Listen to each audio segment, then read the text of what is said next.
Lynn County Sheriff, where is your emergency? I've been shot. My other family member's been shot. I need help immediately. The voice on that call is Alexander Jackson, and at that moment, he was bleeding from a gunshot wound to his foot while his father lay dying just feet away. What happened? He came down. There was a man. Who shot your... Who else is here? My sister. She's back? Yeah, she's in her room. Is she okay? I think so. Within minutes, police would discover one of the most disturbing crime scenes they'd ever encountered. Fourth victim. That could be the wife. Yep. 692, we have a fourth victim. That your family was missing. Who? It's not me. You never hurt your family? No, I would never. Cedar Rapids sits in the heart of Iowa, a city of about 130,000 people, where neighbors still wave to each other and violent crime feels like something that happens somewhere else.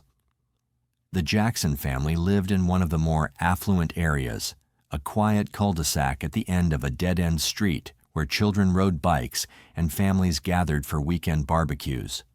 From the outside, Jan and Melissa Jackson appeared to have built exactly the kind of life people dream about. Jan Jackson worked in information technology, a steady, well-paying career that provided financial stability for his family. Melissa had retired but stayed active as a photographer, capturing moments for families throughout the community. Together, they had raised 2 children, Sabrina, who was 19 and studying at the University of Iowa, and Alexander, Alex, who was 20 and had recently returned home after leaving college. Both kids had been high achievers in high school. Alex had earned his Eagle Scout badge, played flute in the school band, and was known as a quiet but capable student. Sabrina played the oboe and was described by friends as bright, kind, and deeply committed to her studies. The family kept mostly to themselves, not antisocial, just private.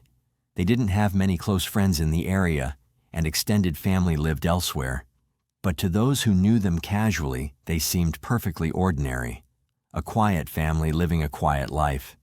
That image would shatter on a Tuesday morning in June. Lynn County Sheriff, where is your emergency? I've been shot. My other family member's been shot. I need help immediately. Okay, sir, stay on the line. Okay, what's going on?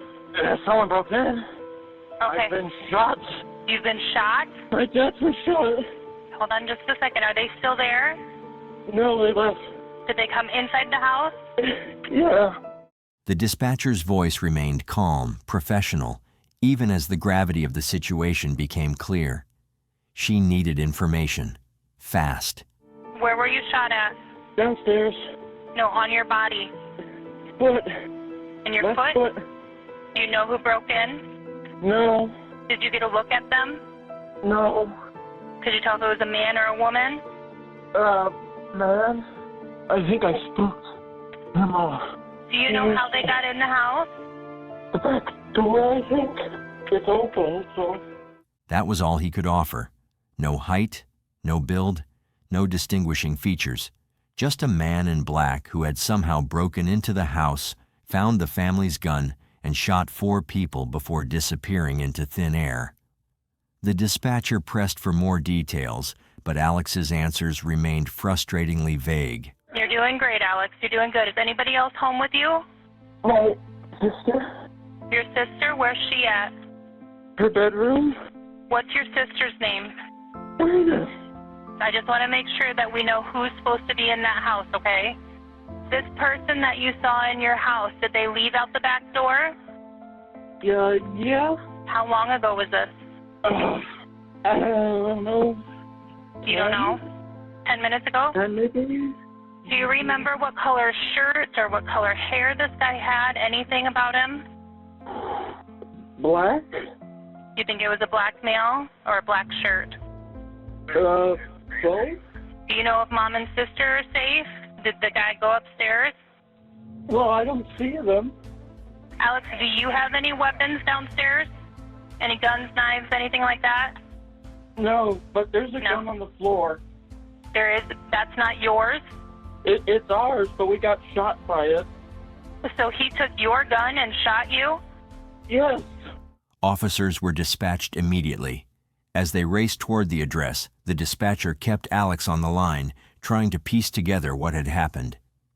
Alex explained that he had been asleep on the screened-in porch when he heard gunshots. He ran inside and saw the intruder with his father's gun. He tried to fight him off, got shot in the foot during the struggle, and then the man fled out the back door. The timeline was murky. The details were sparse. But one thing was clear. If Alex's story was true, a dangerous armed suspect was on the loose in one of Cedar Rapids' safest neighborhoods. This sounds if there's people in the house, there's no reason they can't come out. This is sounding All right, well, I'm going to go around to the back. I'm going to see if I can get eyes. This is sounding. I'm just gonna knock. I don't see any open doors. We're wondering if it's not a swatting call. The reason police said this is because officers sometimes receive swatting calls, fake emergency reports where someone falsely claims a serious crime is happening to send police to a location.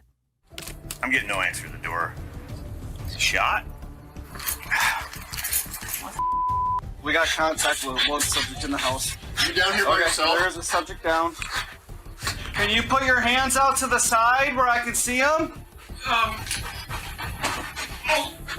I have my hand on my foot. 115 multiple victims. One has a gunshot wound. The other is wounded in the leg. Now, when officers arrived, they found Alex first, sitting near the basement staircase with blood soaking through his sock. He was breathing heavily, visibly shaken, and pointed toward the living room without saying a word. That's when they saw Jan Jackson lying motionless on the floor, a rifle beside his body. Who are you? Dad. Is that your dad? Jan had been shot multiple times. Officers didn't need a medical examiner to tell them he was gone. They continued sweeping the house, moving with urgency now, calling out for other potential victims. In Sabrina's bedroom, they found her body. She had been shot twice. Like her father, there was nothing anyone could do. Upstairs, in the master bedroom, officers discovered Melissa. She was on the floor near the bathroom, shot twice in the head. The scene was methodical, calculated, and deeply disturbing. 3 people, in different rooms, all killed with precision. So we had triple homicide? Hey, we got him. Is anybody down tending to him? As you can see, the house itself was strangely undisturbed. Nothing was ransacked. No drawers pulled open, no valuables missing. A puzzle sat untouched on a nearby table, pieces perfectly in place. The only signs of violence were the bodies themselves and the shell casings scattered throughout the home. And then there was the gun, a Browning .22 rifle belonging to the Jackson family. It had been fired more than 11 times, meaning someone had to reload it, possibly more than once. This wasn't a simple weapon. Loading it required specific knowledge of how the model worked. If an intruder had broken in without a weapon, found this specific gun, figured out how to load it, shot 4 people in different rooms, reloaded it, and escaped without leaving a trace, it would be one of the most bizarre crimes in Iowa history. Alex, what happened? There was a man, What man? a tall man. Okay. I think he's in shock about everything. Alex was taken by ambulance to the hospital, and during the ride, he kept talking. Not because paramedics or investigators were pressing him. He volunteered information unprompted, as if he needed to get his story out before anyone could question it. You ran into who? The man. Okay. You ran into him how? I hit him, and with like a fist or kind of. Okay. It's charged. So Yeah, you're- my foot. You were sleeping in the porch? Yeah. Okay. Then what happened? Did you hear gunshots or what? Yeah. And then Saw somebody in your house? yeah. Alex, who opened the back door? I don't know. Maybe he did. You only saw one guy? Yeah. One gun? Yeah. He repeated the same version of events. He had been asleep on the screened-in porch with his dog. He woke up to gunshots. He ran inside and saw a man standing over his father with the rifle. He tried to fight him off, got shot in the foot during the struggle, and then the intruder fled. When asked to describe the attacker, Alex's answers remained frustratingly vague. At the hospital, Alex was treated for his gunshot wound while detectives continued questioning him. They asked about his family, about his relationship with them, about what had led up to this morning. Alex said everything had been normal. They'd had dinner together the night before, watched movies, nothing unusual. He went to bed around 11, slept on the porch like he sometimes did, and woke up to the sound of gunshots. Can we start out with like last night, maybe? Like, what time did you get home last night? Or I was home okay, all day. okay. What time did you go to bed? 11, I think. And where did you sleep at? On the porch. How come you slept on the porch? Is that were you normally It's sleep? nice up there. Were you the last one to go to bed? Maybe. I think my mom was still going around. Who lives with you at the house? My mom, dad, sister, and dog. What time did you wake up this morning? I woke up and heard gunshots. I went inside.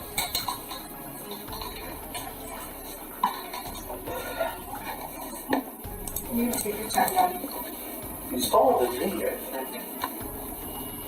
I don't know why he was there. I heard him downstairs, so I went downstairs.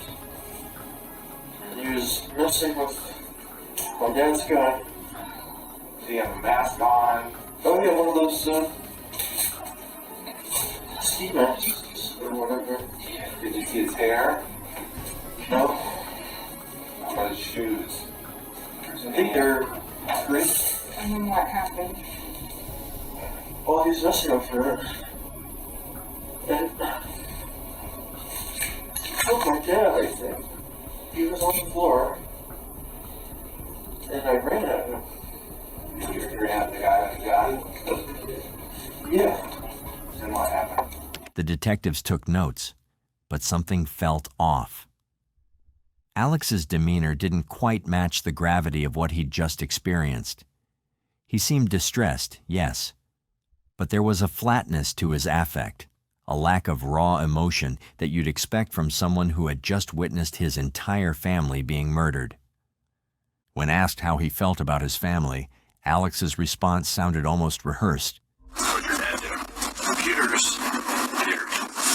He says I see she's a photographer. She's really good. It was an odd thing to say. No one had suggested otherwise. Not yet.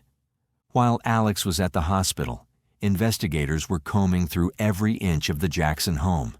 They processed blood spatter patterns, collected shell casings, lifted fingerprints, and photographed the scene from every angle. But the more they examined the evidence, the more questions they had. First, the surveillance cameras. The Jackson home had external cameras covering nearly every angle of the property. All of them were operational and recording that morning, except one.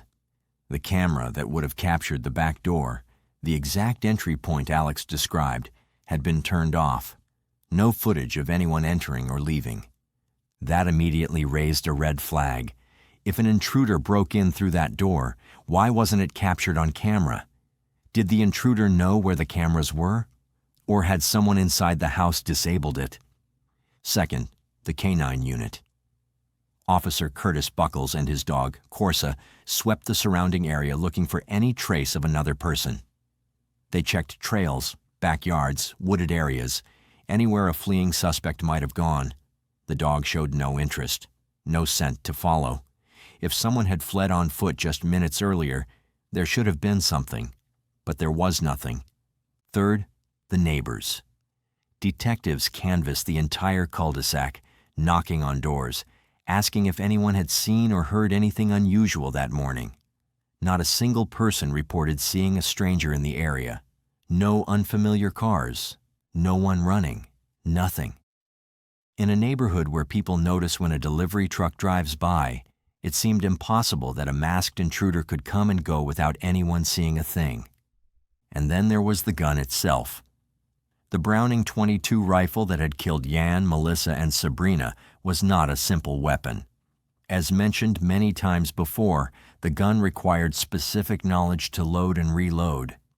In fact, when investigators tried to process it at the scene, they couldn't figure out how to load it. A trained officer had to look up a YouTube video just to understand the mechanism.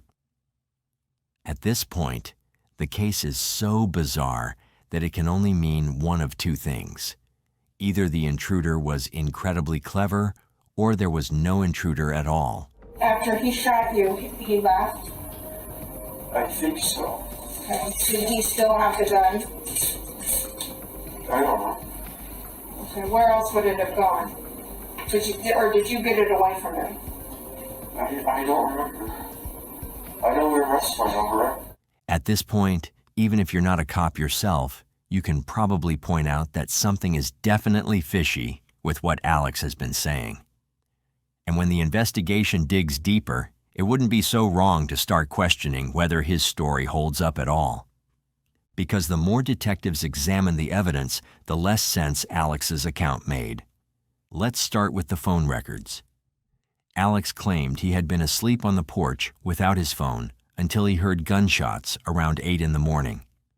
But when investigators pulled his phone activity, they found something that directly contradicted his story. At 6 o'clock that morning, more than 2 hours before the supposed attack, Alex was awake and actively using his phone. He was on social media, scrolling, messaging. If he was awake at 6, why did he claim to be asleep at 8? And why lie about it? Then there was the blood evidence. Crime scene analysts found a large pool of blood on the couch near the basement stairs. Initially, they thought that might be where Alex was shot, but they also found blood in his bedroom, near the corner of his bed.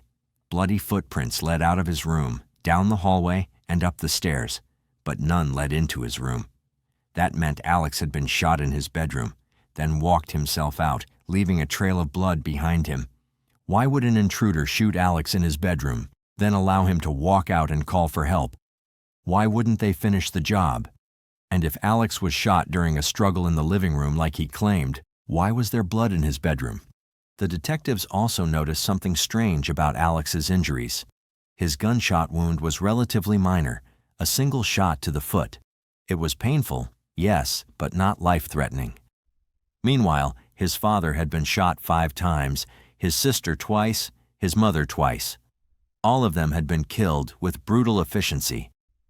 Why was Alex, a young man in his physical prime, the only one who survived? And then there was his behavior. Detectives also noted that Alex had never checked on his family after the shooting. He hadn't tried to help his father, who was lying just feet away. He hadn't gone upstairs to see if his mother and sister were alive. He had simply called 911 and waited. When asked why, he said he was in shock. Maybe he was. But investigators were beginning to see something else, a calculated attempt to distance himself from the crime.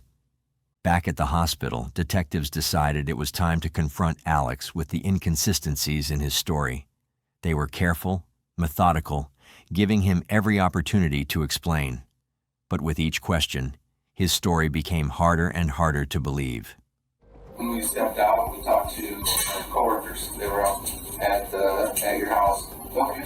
We went through your house, went through the neighborhood, and Alex, the reality is there's not any evidence that anyone else was over at your house. It's okay. It's okay. Alex, do you want to tell us what happened? What really happened? I went downstairs, and the man was there. I fought him, and I shot him. And I think he left. Alex, that's not what the evidence is showing. The detectives then walked him through the logistics of his story. If an intruder broke in to commit murder, they would need to bring a weapon. But instead, This person allegedly found the Jackson family's rifle stored on a fireplace mantel, figured out how to load this specific, complicated model, shot everyone in different rooms, reloaded it, and escaped, all while leaving zero physical evidence. No fingerprints on the door, no footprints in the yard, no DNA, nothing. Do you want our report to reflect that there was a guy in your house that there's no evidence of? And Well, yeah, of course there's a guy in my house. I saw him. Listen to me. Do you want us to write down in the report that there was a guy in your house, that there's no video of him ever showing up or leaving? Do you want us to put that down, or do you want to give us some sort of an explanation that makes sense? I want the guy found. And you know who hurt your family? No. Well, yeah, I do. You do. Not really. What do you mean? It's like, yeah. There's not a guy. That didn't happen. So the person that hurt your family was inside your home. Who? Well, It's not me. you didn't hurt your family? No, I would never. But the detectives weren't buying it anymore. They had seen enough.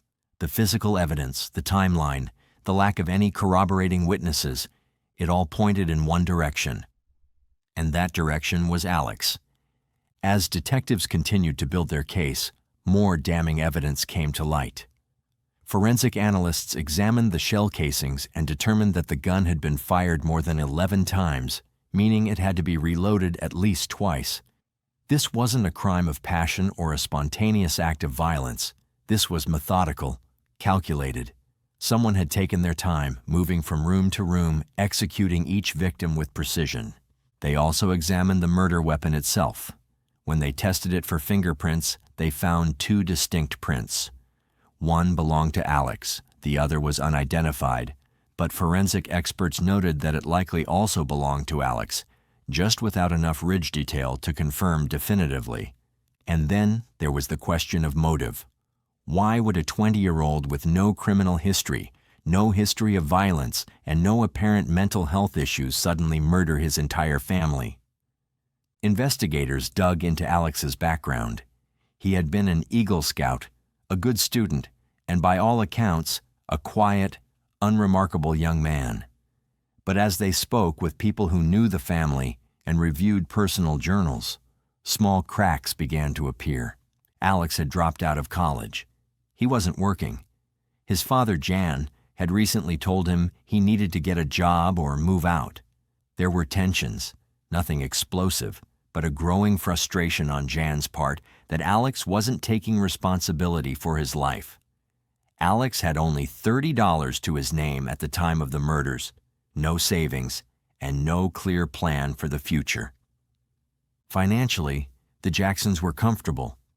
They owned their home, had savings, and had assets worth approximately $2 million. If Alex was the sole surviving heir, all of that would go to him. Investigators also found evidence of ideological tensions within the family. Alex and his father were politically conservative, while Sabrina leaned liberal. According to her journals, she and Alex argued frequently. It wasn't violent, but it was constant. Small battles over beliefs that slowly eroded whatever bond they once had. Still, even with all of this evidence, Alex refused to confess. He stuck to his story: a masked intruder, a struggle, a shooting. No matter how many times detectives confronted him with the inconsistencies, he would not budge. If they came there to murder people, like you said, then they would have had to get lucky enough that you had left a gun out for them. And then be able to know right where everybody's at and shoot everyone and get in a fight with the biggest person in the house and be able to escape. You cannot sit there and look me in the eye and say, yeah, well, that did happen. Are you ashamed? Is that why you don't want to tell us?